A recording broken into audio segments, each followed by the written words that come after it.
Hello chess friends and welcome to Azarov's chess channel and welcome to my Basics in Chess series. So in this series we see opening principles, middle game strategy and mid game planning, and of course the endgame strategy. But before we talk about chess, I really wanted to thank first Antonio, and he's my brother-in-law, and you all know him of course by the name AGAD. He is now the best YouTube channel about chess in the world, and I'm really proud of him because he's a really cool guy and is really a nice guy, and he really supported me while doing my chess channel, and all of this couldn't be possible of course without him. And what he did today, he invited his subscribers to subscribe to my channel, and that's really cool by him. I really wanted to thank him again, and he showed all of us this really nice Christmas spirit, because you see, you don't have to always buy something for someone. You can also sometimes just do something for someone and keep the Christmas spirit alive. And he showed today and he gave me this very nice present. Now I hit this 1,000 subscribers, and I think today I got 300 subscribers. That's unbelievable. What Antonio, which power he has through his channel, and that's really something crazy. I I'm gaining like 1 or 2 subscribers per day.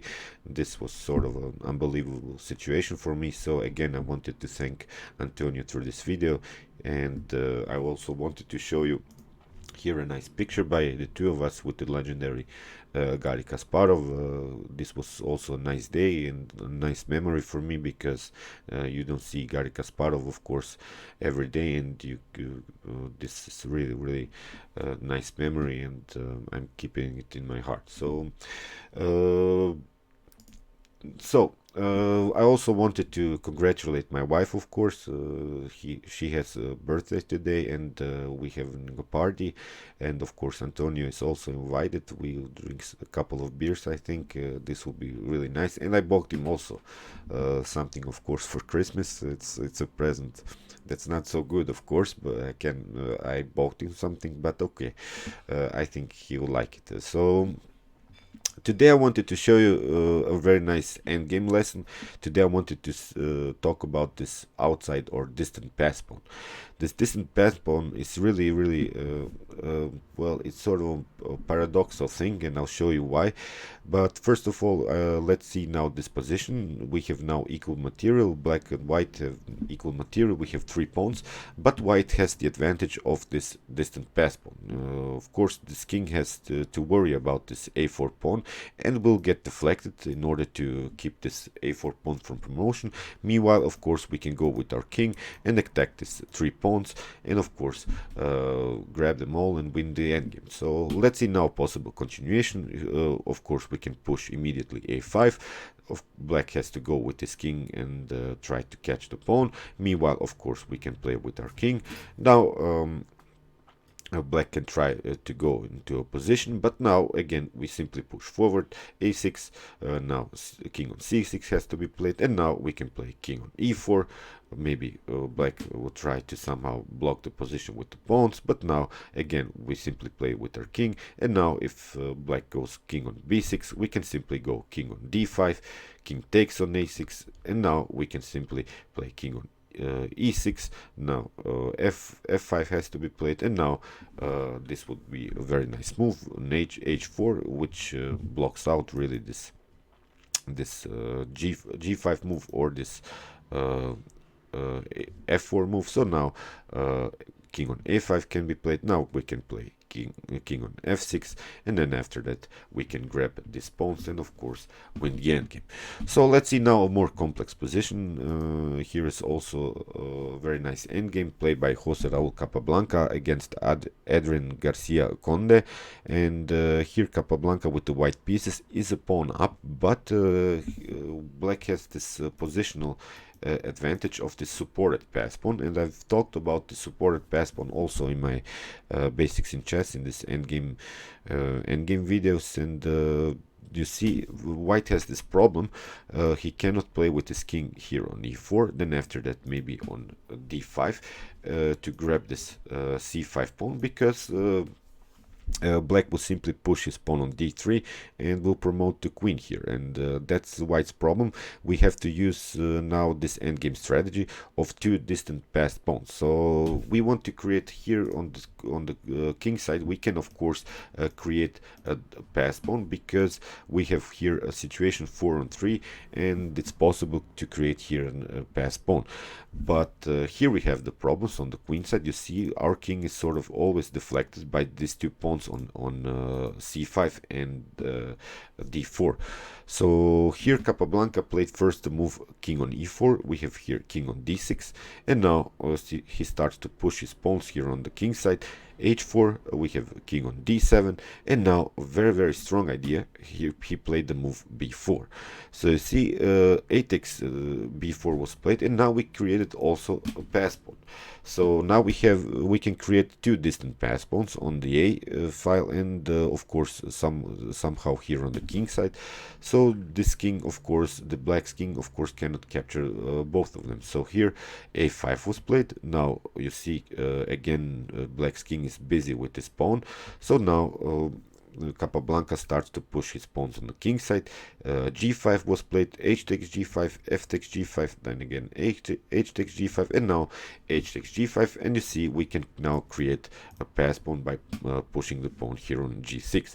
So that's why black tried here at least b3, but now king on d3 can be played. Now king on d7 was played, and now g6, f takes g6, f takes g6, and in this position black resigned.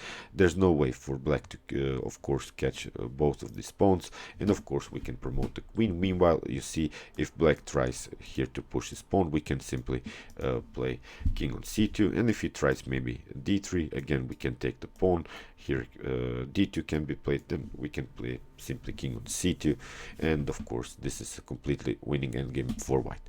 And now I wanted to talk about some paradoxal things about this distant pass pawn.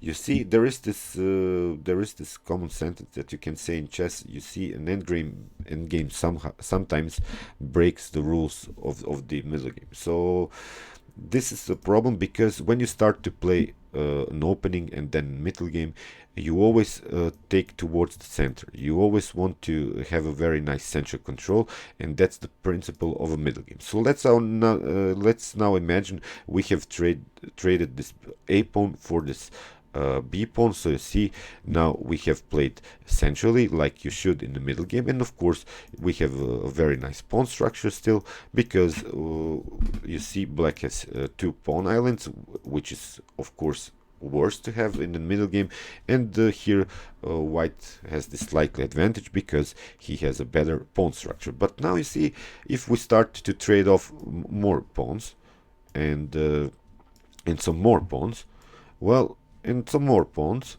you see we have now positioned that I showed you in the start of this video. We have now created a position in which black has a distant pass pawn. So this is sort of a paradox in chess, because you see you didn't make anything wrong.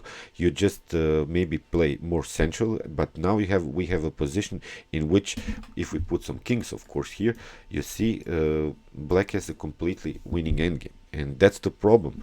You see, I wanted to show you also now instructive game, because it was a game played by Valery Salov against Artur Yusupov, and here Valery Salov, of course, after g6 he played the move a5, which is perfectly fine in order to create here some weaknesses. So b takes a5 was played, and now rook takes on c5, and after a couple moves, knight on d7 was played, rook on d5, rook on b8. I'm not gonna show you all of these possible moves. I just wanted to show you here queen on a4 was played, rook on b4, and now queen takes on a5. And that's a very nice idea here by this move a5. You see, white managed to weaken really this pawn structure, and he created this weak a5 pawn, and now this weak c5 pawn.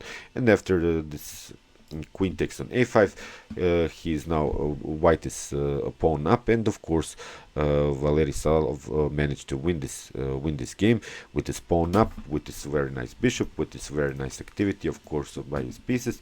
But now let's see this this pawn structure after b takes e5, and now rook takes on c5. You see, if black manages somehow to trade off all of these pieces, we have now this pawn structure that creates again distant pass pawn here on black side. So if we put maybe now the king here, or maybe the white's king here, you see this would be of course a completely winning endgame for black.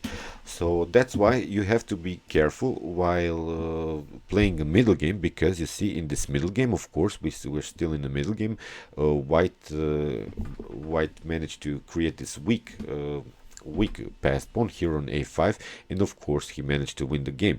But when we talk about an end game in this position without the pieces, of course this would be of course winning endgame for black. So that's sort of a paradox, because you have to be careful, really you have to be careful while playing this middle game, and you want this transposition into an endgame.